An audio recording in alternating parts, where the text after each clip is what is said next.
Peace. Good late in the morning or early in the morning, evening stream. As always, I'm your file player. I'd like to thank you, as always, for coming on and checking me out. Even though I'm coming on late in the hour and I didn't really anticipate it, kind of like spur of the moment. And I messed up by putting the wrong time for starting time. But nevertheless, for the couple of y'all that are here, I'd like to thank y'all for checking me out. I hope you guys are having a wonderful beginning to your new year. It's crazy times. Not much happening in the boxing world, and that's not the reason I haven't been coming out lately. But a lot I just had a lot of stuff going on like here at the Cribbos. But let me get into the topic at hand. This whole PBC situation. There's a interview that came out a couple of days ago. I don't know on whose channel. Like, I don't be checking these dudes like that. But I'm sorry. I mean, if I knew, I would have said it. Because you do want to give people their props. But some channel said it. Who cares? But shout out to the channel that put it out. But there was an interview with Tim Smith. He's a president at PBC or one of the higher ups at PBC. I'm not sure what his official title is. It might be president. But I've seen the guy like once, maybe like in another interview, couple maybe like a year or two ago. But I don't really remember Duke like that. Like, even though I knew he had a high title like in the PBC, but I didn't think he's not one of like the mover and shakers that you see from PBC like at all the fights and shit like that. So they interview him this a couple days ago or this past week, and I didn't catch the whole interview, so I don't even want to paraphrase much. I've only heard like bits and pieces, and like maybe I wasn't paying attention when I did hear like part of the video, but nothing that sounded like they wanted to fight Bud. Basically, he's basically saying that they haven't built Bud up into a pay-per-view star at this stage of his career over at Top Rank, and that at this current juncture they don't know if they have enough money to pay Bud for a fight with him and Errol Spence. I mean, honestly, I don't remember him mentioning like the Errol Spence Bud fight, if I remember correctly. But I gotta rewatch that. But again, boxing at times could put you to sleep. I can't like run around and check on like little news driblets that come out like and try to be on all of them. No, I can't. It's just not that interesting to me. But they're basically saying that they don't have money to pay Bud Crawford at this current juncture, and just a bunch of BS, honestly. Like and the thing is too that I don't even want to get into the covering of it so much because I've been saying that. Like that's been my stance, and it's not like I have a one of a kind stance, or like I think there are a lot of people that thought the same way. And I think a lot of people are starting to notice what I've noticed and other people have noticed for a while. Who's putting up the hurdles in this fight between Bud Crawford and Errol Spence? I mean, it's clear, but at this stage, I mean, like if you're really trying to go out and like all the out defense of Errol Spence at this juncture, I mean, you have less and less inspiration just based on what's coming out of Errol Spence's mouth, Errol Spence's actions, Errol Spence's next opponent, and what Tim Smith at the PBC just said. It's the same shit. It's evasive. I mean, like I've had the inclination that we're not going to get this fight. There's rumors out there that this fight might be happening next year, but would I be surprised if there's a big time halt to the fight? No, because like look at how they're already talking going into the fight. I mean, it's never that way with any of Errol's opposition in the past, where it's this big pissing match and like this guy got to get so much, and I've heard other fine channels like Bushido, CJ Goodfella make the point that PBC just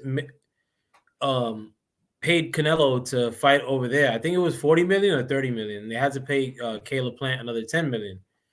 They probably could have paid half of that and got this fight made at any stage. And it's not like, the PBC could have done that. But I mean, like the PBC has the most blood on their hands in this instance because they just paid Canelo to fight Caleb Plant for a fight that nobody cared about, for a fight that they may have taken a loss on.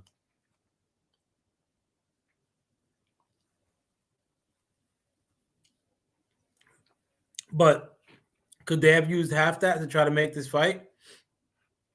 Would it have taken more than half of that? Maybe a little bit. Not that much, though.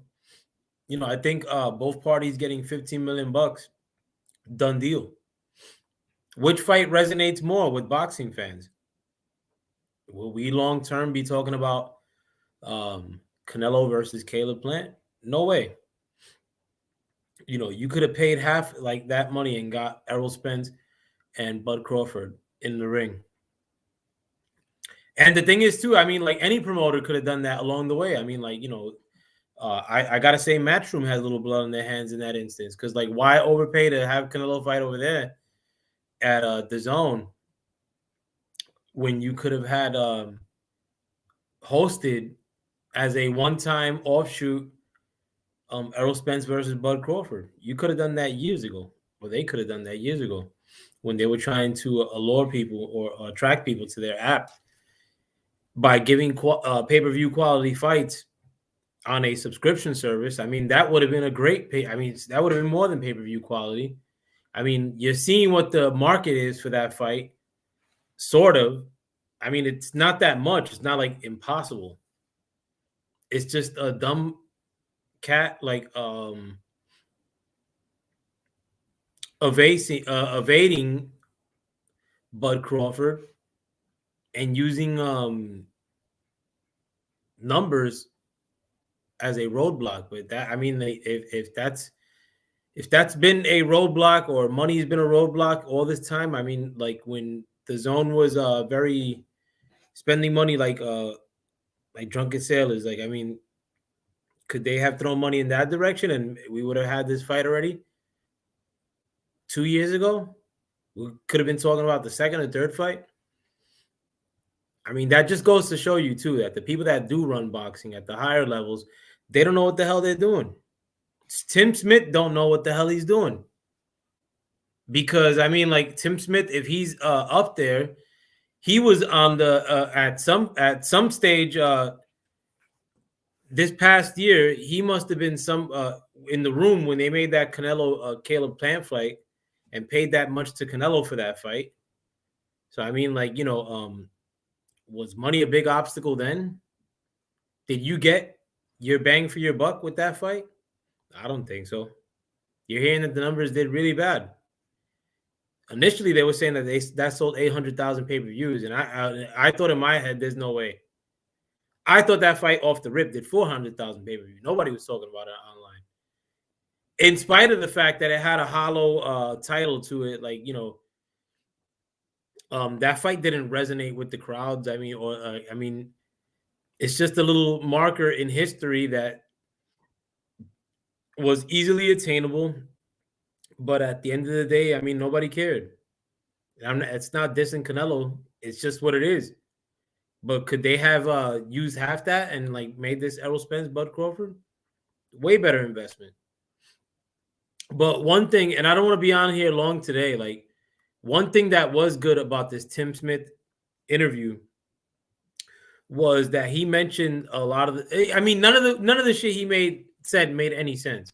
And I did hear some of the typical Errol Spence defender channels, and I've circled around and listened to some of them in giving their coverage of this, and it's a bunch of baloney. I mean, I don't want to get into contention with channels all the time, but I just want to forewarn you that this is what's out there in YouTube world as far as boxing coverage goes. A lot of people that are just dead set on being defenders of a certain fighter, regardless of what happens.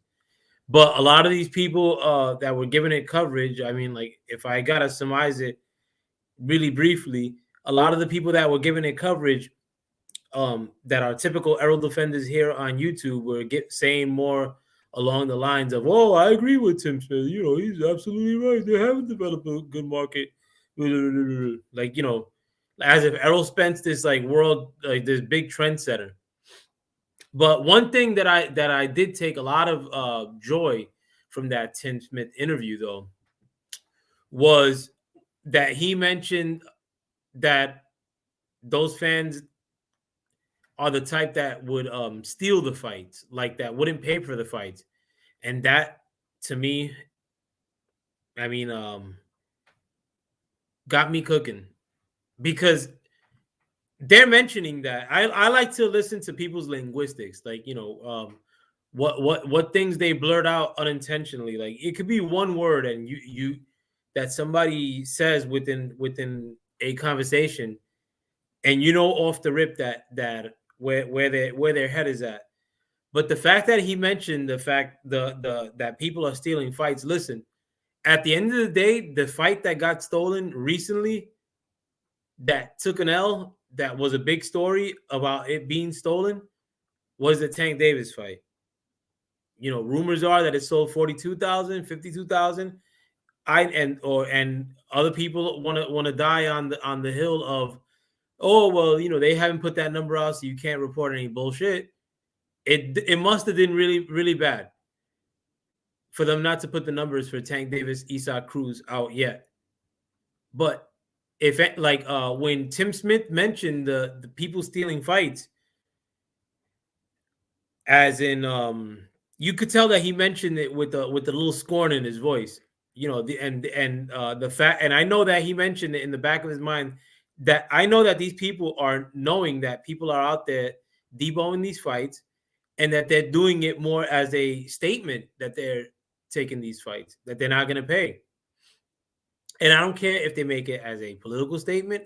I don't care if you make it as a Puerto Rican statement. I don't care if you make it as a Nazi statement.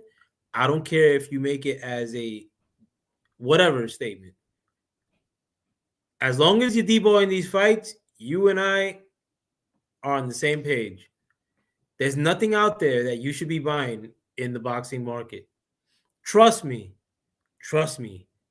that we're going to get more bang for our buck by not paying for these fights than by going out there and supporting your favorite fighter. Believe me when I tell you. And Tim Smith just showed you his hands.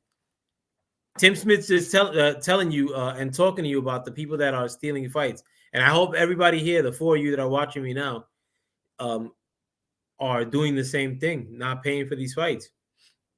But like I told you, PBC is at just off the heels of taking the biggest L in pay-per-view, as far as like people talking about, wow, this fight did really terribly, you know, with Tank Davis and Isaac Cruz.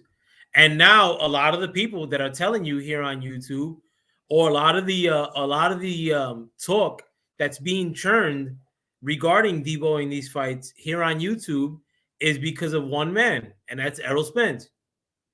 And Errol Spence happens to be fighting Ordenis Ugas. Ordenis Ugas, he's a good fighter, but nobody wanted to see that fight. So what happens? Just so happens that PBC pulled off, must have pulled some things off in like a thief in the night, and got the Ugas versus Errol Spence fight made under the cover of darkness. They thought that they were going to get one by you, and that the fight would probably sell 250,000 pay-per-views, and that's fine, you know, and then we could go into a negotiation and, you know, draw this bullshit out, or go use a negotiation as a reason not to make the fight because Bud's being too knuckleheaded, like, you know. But right now, a lot of the people that are riveted up regarding a fight that they want to not pay for in the near future is Errol Spence versus Bud Ugas, without a doubt. People aren't like riveted up here on YouTube saying that they're going to go after Keith Thurman versus Barrios and not pay for it.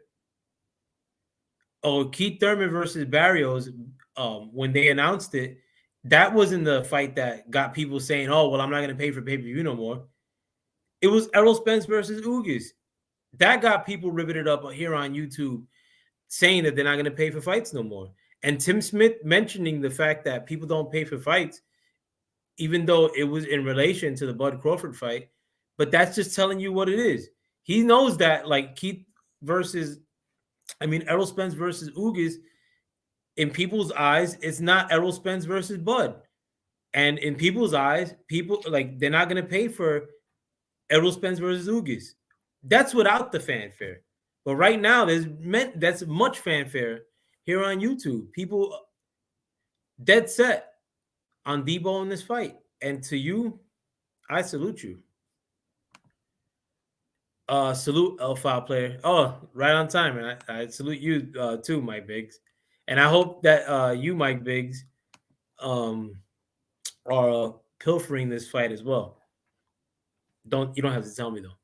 But it just is what it is. People are sick of it.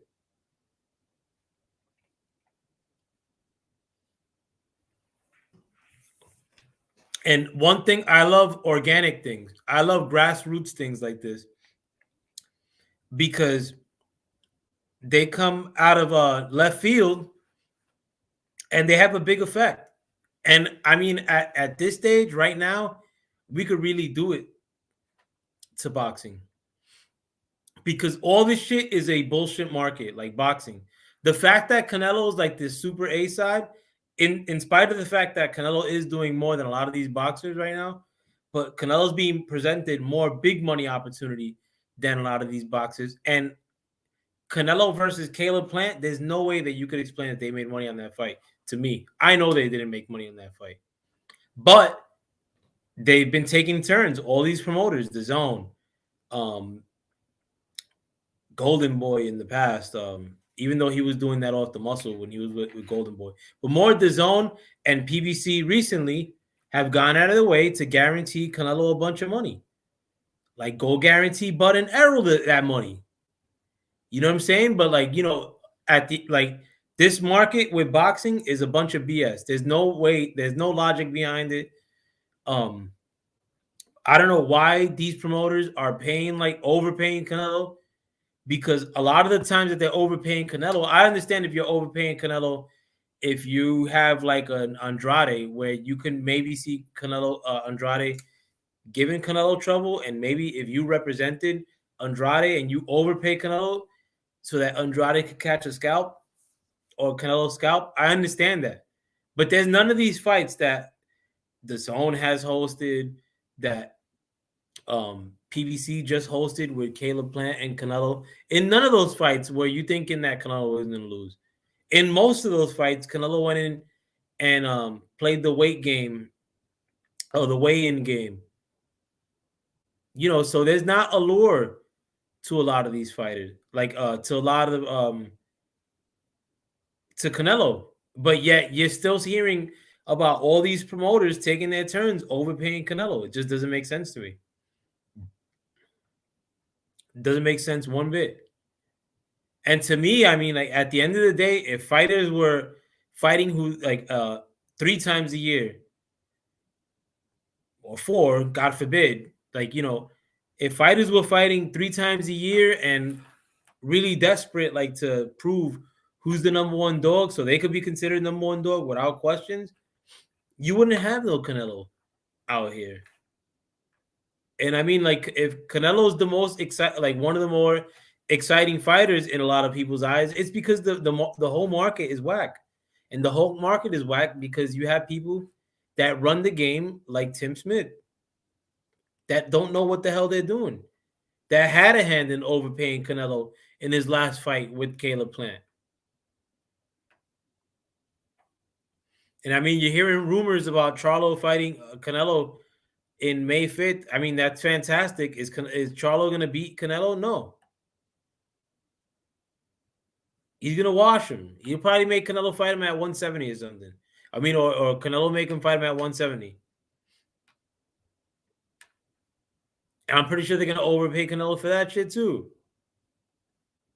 I mean, though I don't think that Charlo's going to win. I mean, like, is that what you want to make an investment into? Is Charlo versus Canelo anywhere near the magnitude of Errol Spence versus Bud Crawford? I don't think so. I don't think you guys think so either. But again, whether it be if you think PBC is the best promotion going, if you think Top Rank, whoever, all these people like are making a conscious effort of making fights, or it's more PBC and Matchroom lately. Like, they're making a conscious effort of making these whack ass Yildirim fights with Canelo rather than like trying to approach this fight.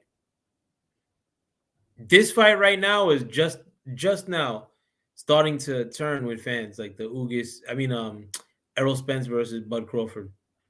Right now, you're probably like just starting to come down from the apex of how interested people are in this fight. But if this fight would have been made 2 years ago, I mean, come on, that would have been a world-class fight.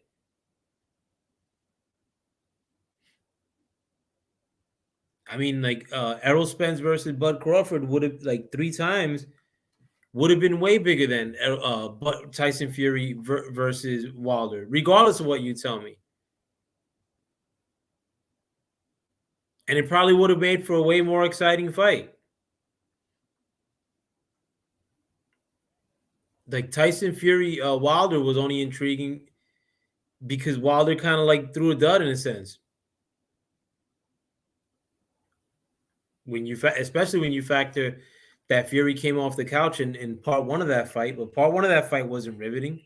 The only thing that happened that was riveting was Fury getting off the canvas. But I mean, with or the and the only intrigue that those fights is because the first one was so close.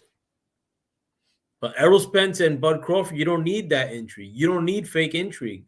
It would have had it. And right now, I mean, and I've said it from Jump Street, I don't think we're getting that fight. And I'm not taking a pessimistic take to have something to say on YouTube. Like, it is what it is. I've been saying for over a year now that we're not getting this fight.